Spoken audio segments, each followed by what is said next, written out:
आज सावित्री व्रत कले कौन पाई स्वामीर आयुष हम एवं दीर्घ होगा स्वामीर आयु बढ़ू एवं दीर्घायु हम और सावित्री व्रत केबुठू पालन है ता विषय कौन जानते सत्यवान हाँ सावित्री कौन जानते आ कौन पाई करूँ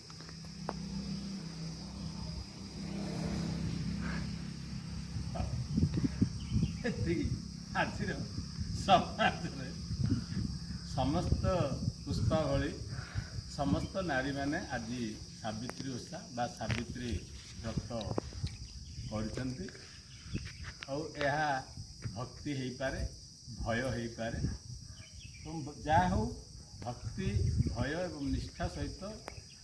सावित्री व्रत पालन कर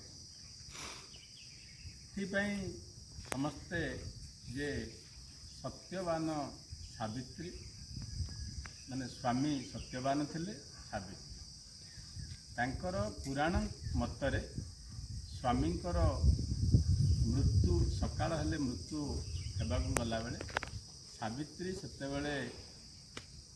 जमराजा एवं स्वयं नारायण को स्मरण करते जे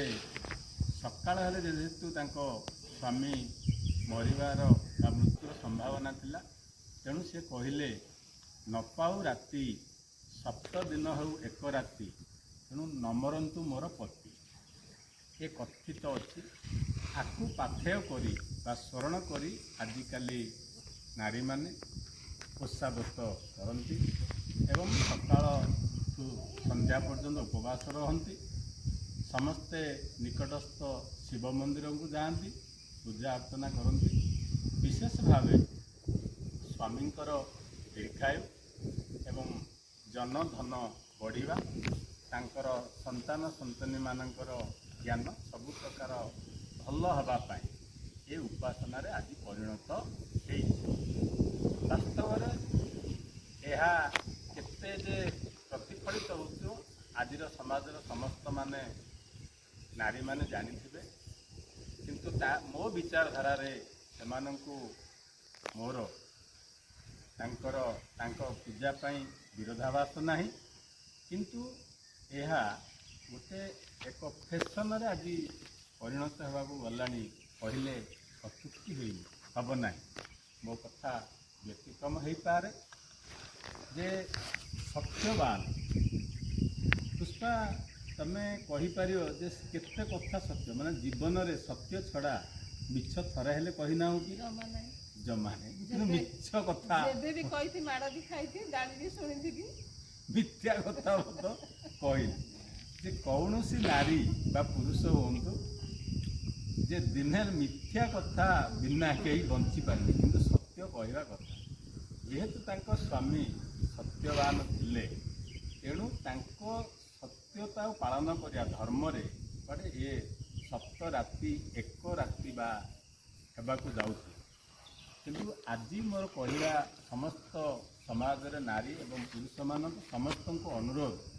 जे आमे यथा संभव सत्य कथा कहवा एवं सत्य पथरे चलवा न्याय पथरे चलिले निश्चित भाव समाजर उन्नति हेब एवं प्रगति हेब किंतु उपासना माध्यम रे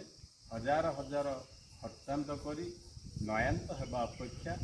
निजर कर्तव्य निजर सुकर्म को सुचारू रूपे पालन कले बा सुकर्म कले सत्य कथा कहले ए उपवास व्रतर श्रेय हो पारियो बोली मोर भावना एवं मो भावना हुए तो भूल हो पारे आपणक विचार किंतु आपण मैंने पुनर्बार कौन सत्य कहवा एवं न्यायपूर्ण कथा करवा एवं समाजर क्षति नहला भली आमर कार्य कले निश्चित भाव ए व्रत ठारू आउरी ए व्रत सत्य कहवा व्रत बढ़ रही नमस्कार।